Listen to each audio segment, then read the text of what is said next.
Bienvenue sur le plateau télé du Salon de l'Immobilier, 18e édition. On va parler de promotion immobilière. On voit bien sur Montpellier qu'il y a des programmes immobiliers qui sortent un petit peu de partout, il y a plein de grues. Alors pour cela, j'ai invité M. Mathieu Massot, vous êtes directeur de FDI Promotion, et Laurent Villaret, directeur délégué d'Elenis et également président de la FPI Occitanie-Méditerranée, FPI, Fédération des promoteurs immobiliers. Alors le marché immobilier, c'est quelque chose qui est quand même très développé à Montpellier depuis déjà des années.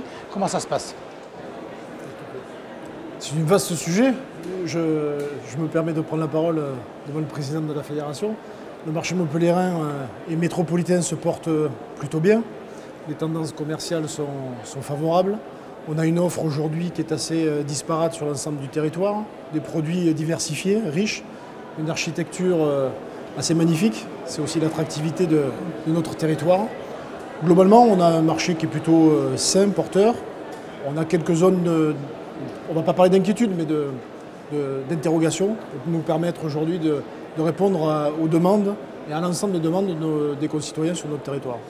Justement, on voit que ça construit partout à Montpellier, mais est-ce qu'on peut construire indéfiniment autour de Montpellier ou est-ce qu'on est obligé de s'écarter de plus en plus du centre-ville? Il y a deux réponses à ça. D'abord, la politique urbaine à Montpellier, c'est de reconstruire la ville sur la ville, c'est-à-dire qu'on remplace un parc ancien existant en logement neuf, on réinvestit des quartiers pour les moderniser. Donc ça, c'est un marché qui est existant et qui va perdurer on l'espère, sur la ville-centre, sur Montpellier.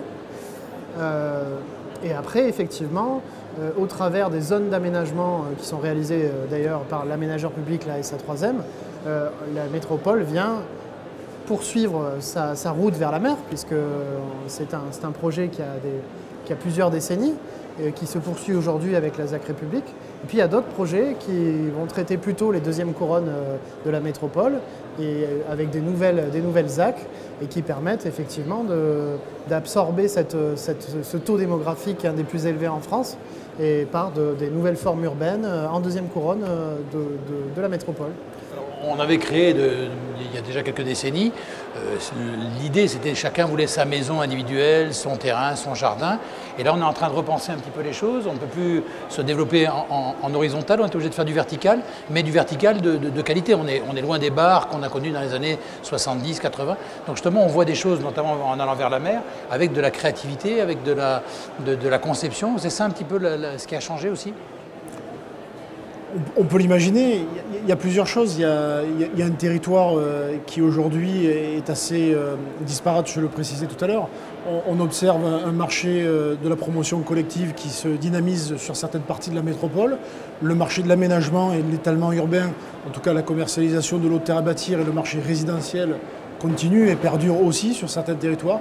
On a cette richesse et cette densité, cette volumétrie qui s'agite sur l'ensemble du périmètre montpelliérain. C'est aussi ça la capacité à produire du logement. Il ne faut pas rester dans un seul marché, dans une seule unité de production de logement. C'est aussi la richesse du territoire métropolitain à l'heure actuelle. Là aussi, on n'est plus dans du logement, juste on fait des immeubles pour loger. Il faut qu'il y ait de tout, il faut qu'il y ait une mixité urbaine, je dirais, importante, dans les services, dans les commerces, dans le travail, ramener le travail un peu près du logement. Il faut surtout qu'on s'adapte au contexte. Quand on a un terrain qui est en cœur de ville-centre de la métropole, on va jouer plutôt sur la densité et sur la modernité de l'architecture, sur les hauteurs. Quand on est en deuxième couronne ou en première couronne ou même dans un village de la métropole, on va agir sur le contexte. On a un terrain dans un village où il y a une identité, on doit créer une architecture contextuelle, une architecture qui respecte la densité et la forme urbaine du village. Et donc là, on fait des formes effectivement un peu plus intermédiaires, à cheval entre la maison individuelle et un immeuble de plus grande hauteur, mais tout en faisant du logement collectif. Ça peut être un habitat en R+1, R+2, avec des entrées individualisées, un peu comme faisaient des villages avant, avec des placettes, etc. Où on a un urbanisme un plus dense qu'une maison individuelle, mais en même temps assez doux. Voilà. Donc il faut s'adapter. En fait, nous, notre force, c'est de savoir s'adapter suivant le contexte. Voilà. Et dans la métropole, il y a plusieurs types d'habitats, il y a plusieurs types de formes urbaines suivant où on s'adresse, suivant où les projets s'adressent, et à chaque fois on s'adapte. Est-ce que le client, il a changé dans sa demande?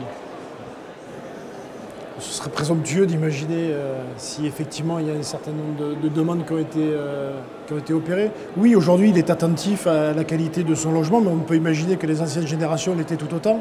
Il est attentif aujourd'hui à l'ensemble des services que les promoteurs sont susceptibles de lui offrir, cette capacité à vivre dans une zone urbaine, à être relié avec l'ensemble des transports urbains, avec les commerces de proximité, créer ce lien social aussi au cœur des différents quartiers urbains. Oui, il y a cette attente-là, clairement, à proximité des zones économiques fortes de la métropole. On peut l'observer. Après, on a aussi une partie de la population qui accepte et qui souhaite vivre loin des centres périurbains, et qui ont aussi une demande et un besoin en termes d'habitat différents que ceux qui sont plutôt concentrés sur la ville-centre. Voilà. Donc voilà, le président de la fédération, Laurent Villaret, le précisait, c'est notre capacité demain à répondre à la totalité et à la diversité des demandes qui fera notre force et qui fera la réussite aussi du développement économique de notre territoire. Alors, vous parliez de services aussi, justement on le voit depuis mars avec les startups qui sont présentes aussi sur le salon. Justement la demande de services, c'est pas, je veux dire, le client il ne cherche pas uniquement à avoir un appartement, une chambre, une cuisine, une salle de bain. Il veut également des services. C'est vrai que nos modèles de projets, nos modèles économiques sont en train de changer effectivement. Le numérique a transformé le rapport que les consommateurs ont avec les espaces, puisque tous les espaces sont connectés. Tous les espaces étant connectés, cela suppose de redéfinir les espaces de vie et les espaces de travail. Donc ce qu'on ressent très fortement, c'est qu'il est probable que dans quelques années, nos modèles économiques, ça sera non pas de vendre des appartements, mais de vendre un environnement de service au sein même d'un appartement ou d'un espace de travail. On parle autant d'appartements que de bureaux. Qu'est-ce que le bureau voudra? Est-ce que le mot bureau existera toujours dans 10 ans? C'est une vraie question. En tout cas, l'économie numérique va très vite et tous les promoteurs de la FPI ont pris le virage de ce mouvement.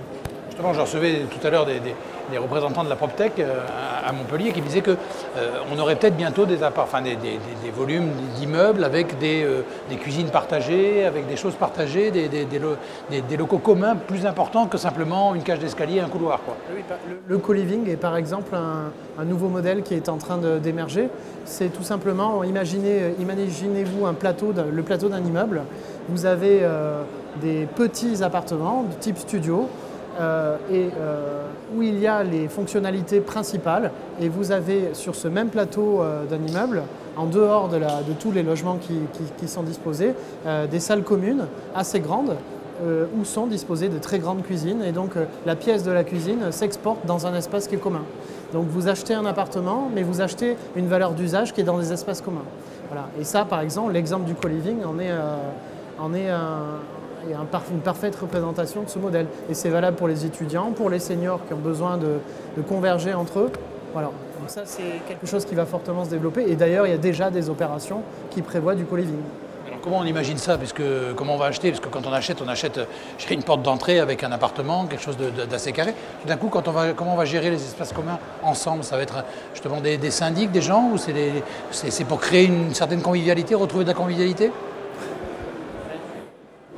La vraie valeur qu'on va proposer à nos clients demain, c'est l'usage. C'est-à-dire qu'on va vendre un appartement où on va avoir les principaux usages, les principaux dispositifs qu'on retrouve dans tous les appartements, mais on va créer dans les résidences des espaces communs qui vont ajouter une valeur d'usage supérieure au logement. C'est-à-dire qu'on va faire sortir les habitants de leur propre logement pour se retrouver dans des espaces qui vont s'approprier. Voilà.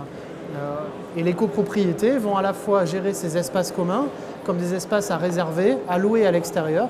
Et on parle même aujourd'hui de copropriété évolutive, où une copropriété, ça ne sera pas qu'un dispositif qui permet de payer des charges. Ça sera aussi un dispositif qui permet d'encaisser des recettes. Voilà. Et donc dans les modèles d'espaces communs, c'est l'espace commun pour les personnes qui vivent sur place, mais c'est aussi un moyen d'abaisser les charges. C'est-à-dire que ces espaces communs, on va les louer à des tiers extérieurs et qui vont abaisser les charges de l'immeuble tout en permettant aux habitants de ce même immeuble de profiter d'un club de fitness, d'une piscine sur le toit, d'une salle de cinéma, d'une cuisine partagée, etc., etc., etc. C'est ça la valeur d'usage. Ça veut dire que vos métiers sont en perpétuelle évolution? Oui, ils le sont sur l'ensemble de la chaîne de valeur de notre métier, depuis la prospection foncière jusqu'à la livraison et à la vie de nos appartements et de nos résidences. Oui, c'est indéniable. Chacune de nos entités se doit de s'adapter à cette évolution.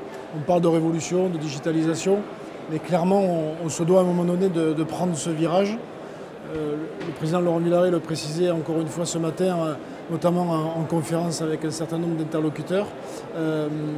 On a un petit retard aujourd'hui, le monde de l'immobilier, par rapport à l'évolution et à la digitalisation, à l'évolution numérique. Et clairement, on se doit de rattraper ce retard. Et ceux qui ne le prendront pas le virage risquent d'être à côté du chemin. Justement, le rôle de la fédération, c'est justement de fédérer, d'articuler tout ça? Le rôle de la fédération, c'est de pousser la profession pour anticiper le changement. C'est inscrire tous les opérateurs qui sont ancrés sur le territoire pour bien comprendre les enjeux de l'urbanisme de demain et surtout ce que vont nous demander nos acquéreurs de demain. Donc c'est engager toute la profession vers plus d'innovation, plus d'adaptation et prendre effectivement ce virage du numérique qui est en ce moment un virage important dans la mutation de nos métiers. Écoutez, je vous remercie pour tous ces éclairages sur la promotion immobilière qui est en train de beaucoup bouger. Effectivement, on le voit au fur et à mesure des plateaux, il y a quand même des grands changements qui arrivent. Voilà, donc vous pourrez revoir ce plateau ainsi que tous les plateaux du Salon de l'Immobilier, tous les plateaux télé, sur la chaîne YouTube du Salon de l'Immobilier et sur le site internet de notre partenaire Forum TV. Merci.